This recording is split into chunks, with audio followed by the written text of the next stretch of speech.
आपने देखा होगा कि फौजी मुल्क के सदर, वज़ीर आज़म और आर्मी चीफ से इनाम लेते हुए भी झुकते नहीं हैं। ऐसे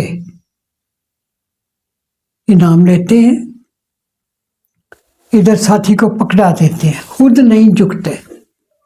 हमें भी नहीं झुकना चाहिए।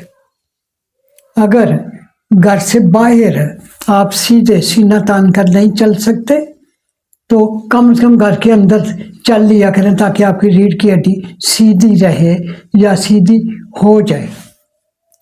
इसके जो वजूह हैं हम उनका जिक्र कर रहे थे।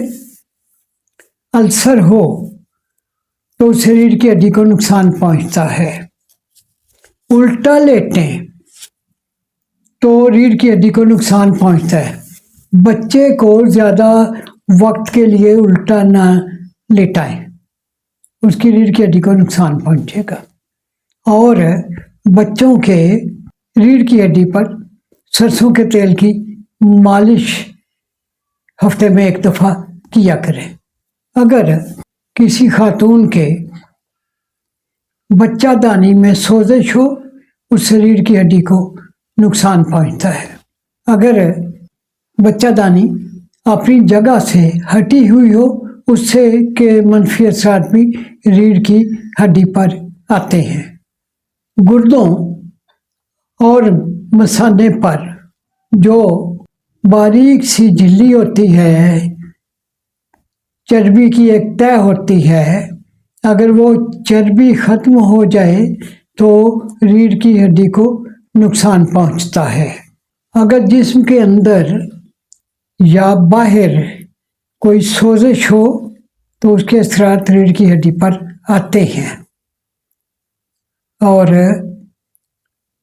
ज़्यादा वक्त बैठने से बैठने वाले लोगों को मोची, दर्जी, कालीन बाफ, दफ्तरों के बाबू, बैंक का स्टाफ 8-8 घंटे एक ही जगह पर एक ही पोजीशन में बैठे रहते हैं।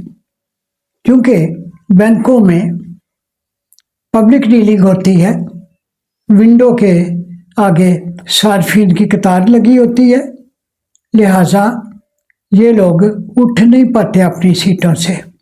उससे उनकी रीढ़ की हड्डी को नुकसान पहुंच सकता है। जिसमें यूरिक एसिड समेत गंदे मादों की मिकदार बढ़ जाए तो वो रीढ़ की हड्डी के मोड़ों को नुकसान पहुंचाते हैं। कमर पर अगर गोश्त कम हो, चर्बी कम हो, उससे भी रीढ़ की हड्डी को नुकसान पहुंचता है। रीढ़ की हड्डी जहाँ जहाँ से गुजरती है वो करीबी पट्ठों को कंट्रोल करती है। मोहरों की अहमियत है, ये जहाँ जहाँ से गुजरते हैं वो करीबी पट्ठों को कंट्रोल कर रहे होते हैं। लिहाजा अगर ऊपर के चौथा, पांचवा, छठा मोहरा इनमें कोई खराबी हो तो दाएं या बाएं बाजू में दर्द हो सकता है। इसी तरह अगर रीढ़ की हड्डी के निचले हिस्से में तकलीफ हो, उससे टांगों में या दाएं टांग में या बाएं में या दोनों में दर्द हो सकता है। इसे शैटिका भी कहते हैं। ये असल में दर्द है जिसका ताल्लुक रीढ़ की हड्डी से है। वो टांगों में जाता है दर्द, वो दाएं में, बाएं टांग में कहीं भी जा सकता है। सर, आपने कमर दर्द की वजूहात बताई, तो कमर दर्द के इलाज भी बताइए। कमर दर्द के बहुत से इलाज हैं। ग़िज़ा के ज़रिए इलाज बिल ग़िज़ा पर रहें। हल्दी रीढ़ की हड्डी की सबसे बड़ी दवाई है। इसे कई तरह से इस्तेमाल किया जा सकता है। इसकी एक बेहतरीन शक्ल यह है कि ताज़ा हल्दी छील लें, धो लें, छोटा छोटा उसे काट लें और उबाल कर पिए 1 कप। ये इसका एक तरीका है। ताज़ा हल्दी को, जो अदरक की तरह की होती है, उसे काट कर छोटे छोटे टुकड़े सलाद के तौर पर रोटी के निवालों में भी लिए जा सकते हैं सालन के साथ। पिसी हुई हल्दी वो दूध में लेनी होती है। उसके औकात सुबह 10 बजे और रात सोने से पहले है। इसमें टीस्पून का चौथा हिस्सा पिसी हल्दी, टीस्पून का चौथा हिस्सा पिसी दालचीनी और 1 टीस्पून शहद, ये गाय के 1 कप फीके दूध में मिलाकर पिए तो ये रीढ़ की हड्डी का बहुत बड़ा इलाज है। लहसुन, खजूर और दोपहर के खाने के फौरन बाद आधा किलो अमरूद आखिरी निवाले के साथ, और अमरूद के आखिरी टुकड़े के साथ काली चाय का 1 कप कावा, ये 1 हफ्ता भी पी लें तो मोरों को फ़ायदा पहुंचता है।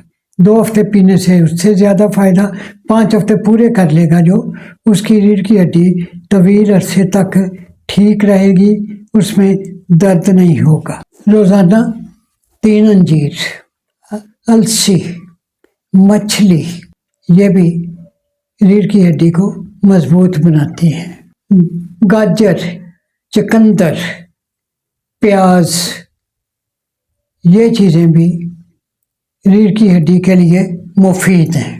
अदरक, जैतून का तेल, कुस्तुरबेरी शीरी और कुस्तुरबेरी शीरी का तेल, ये चीज़ें इस्तेमाल करें, रीढ़ की हड्डी का दर्द कम हो जाएगा इंशाअल्लाह ताला। पालक, मेथी, ये भी रीढ़ की हड्डी को फ़ायदा पहुंचाते हैं। मूंगफली, बादाम, पिस्ता, काजू, ये चीज़ें खाने से रीढ़ की हड्डी मजबूत होती है, उसके नकाइस ख़त्म होते हैं।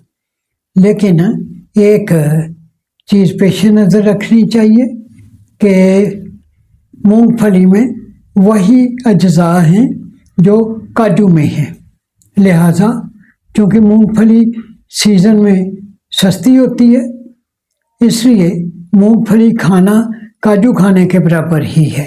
तो सर, कमर दर्द के आपने बहुत अच्छे इलाज बताए, तो क्या कमर दर्द से बचने के लिए कुछ परहेज भी हम करने चाहिए? ये परहेज तो इलाज की बुनियाद है। इसमें जो चीज़ें नहीं खानी, उनमें मसनूई तौर पर पैकेटों में बंद की गई चीज़ें नहीं खानी होती, बेकरी आइटम्स नहीं खानी। रास डबल रोटी जो खाएगा उसकी रीढ़ की हड्डी को नुकसान पहुंचेगा, उसे बचाने के लिए बेहतर है परहेज करें इन सारी चीज़ों का। डिब्बों में बंद फल, डिब्बों में बंद सब्जियां, डिब्बों में बंद जूस, ये सारे के सारे रीढ़ की हड्डी को नुकसान पहुंचाते हैं, ये नहीं लेनी चाहिए चीज़ें। Thank you so much sir, आपने कमर दर्द की बहुत अच्छी वजाहत की, उसकी वजूहात बताई, फिर इलाज बताए, बहुत शुक्रिया आपका। वेलकम। मुअज़्ज़ज़ नाज़रीन, उम्मीद है इन इलाजों से आपको फ़ायदा पहुंचेगा। अगली वीडियो में हम किसी और मौजू पर बात करेंगे। तब तक के लिए खुदा हाफिज़।